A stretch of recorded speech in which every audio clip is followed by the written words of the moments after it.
The King with Horse's Ears. This happened about 1,000 winters ago. In a faraway land, a prince was born to a noble king. The parents were overjoyed, but... Bring him to me. Here. What? Prince Francis was born with horse's ears, but his parents loved him. They did not want anyone to make fun of him. So they decided to keep the prince's ears a secret, and he was always made to wear a hood. Mother, see? I shot the arrow bullseye! That is so good, darling. The king and queen did not realize how wrong they were.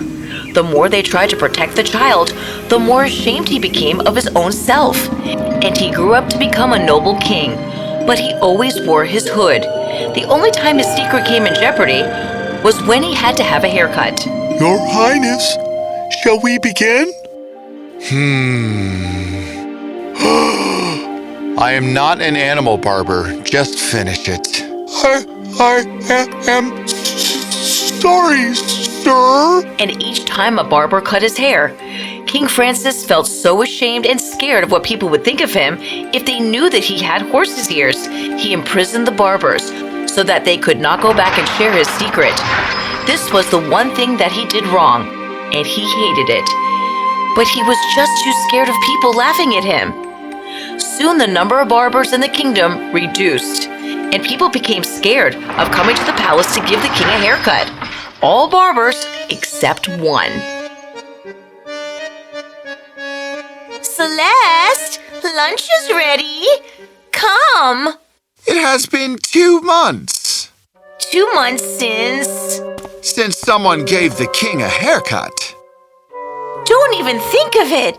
There is something terrible going on in the king's palace. No barber ever returns from there. Don't you dare think of going.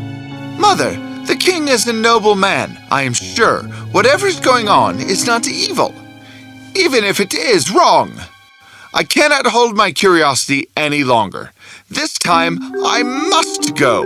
And never return? I shall return, I promise. You know I can find my way around things. So the next time the king's messengers came looking for a barber, Celeste volunteered to go into the palace to give the king a haircut. Your Highness, shall we begin?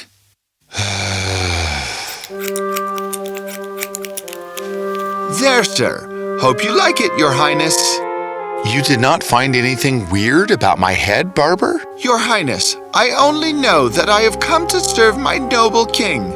And yes, I do realize why previous barbers were not allowed to leave the palace. And I will understand why I might have the same fate. But, Your Highness, I assure you that your secret is safe with me. I will come here and give you a haircut whenever you need, and I will not breathe a word about it to anyone. You don't think I'm weird or a freak? All I know is that we are fortunate to have a king like you. Our kingdom is powerful. We, your people, feel safe in your rule. There is more than enough food and wealth for everyone. Very few kingdoms are as happy as ours.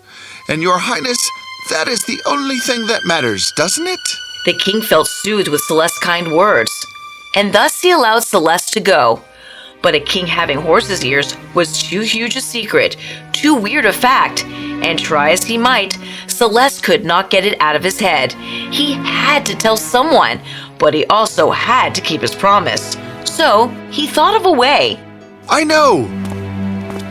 Mother, I have something I have to do. I will come back and eat later. Celeste went deep into the forest and found a tree stump. He made sure that there was no one around.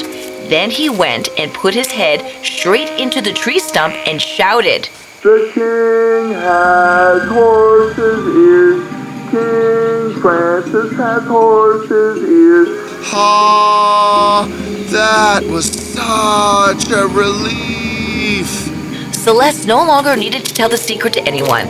He went home. He was relaxed and relieved, and after a long time, he slept with the abandon only an unburdened heart can feel. After about 2 to 3 days, a woodcutter came into the forest. I've not found one suitable tree today. What? Wait. What about this stump? It is perfect. The woodcutter had found the same stump to which Celeste had revealed the king's secret. A few days later, an instrument maker bought the stump from him. He took that stump and made a beautiful violin out of it. It was the king's birthday. The citizens organized a big parade for the beloved king. Musicians played beautiful music, the final piece of which was played on the violin. The moment the violin is played, The king has horse's ears. King Francis has horse's ears. What? the king was so embarrassed and scared that he rode off the kingdom streets and fled into the forest. His fierce riding blew away his hood, and everyone saw his ears. Look, the king really has horse's ears. King Francis has horse's ears! The king rode long and hard, deep into the forest for days together. Tired and exhausted, he collapsed on the forest floor, and then he saw strange things. Oops, sorry. I didn't know I was lying on your carrot. Yours are so big as compared to your body.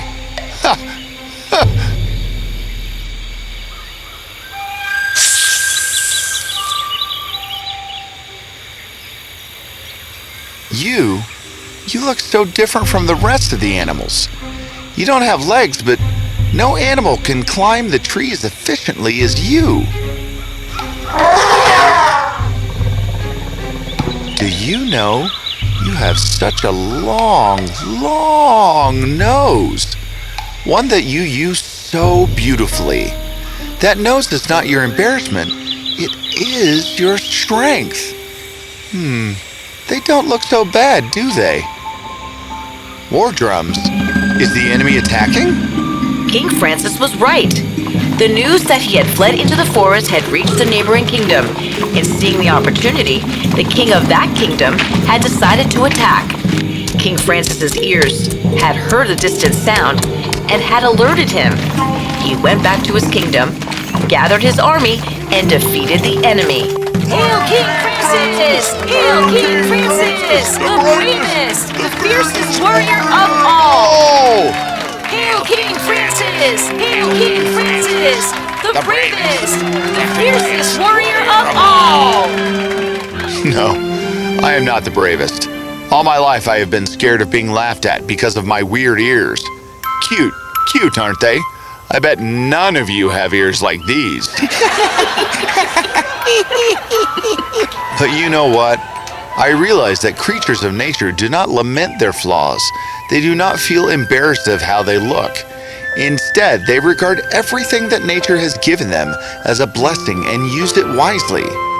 That is what I shall always do. I am so sorry. Will you all please forgive me? It is all right, Your Highness. Honestly, the treatment you gave us in prison was better than what we even had at home. Now I release all of you.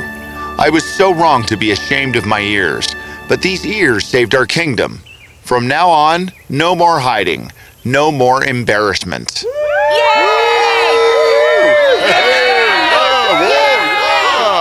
And so, since that day, the king never wore the hood again. He learned to laugh at himself. He learned to love himself just the way he was. He ruled and he lived happily ever after.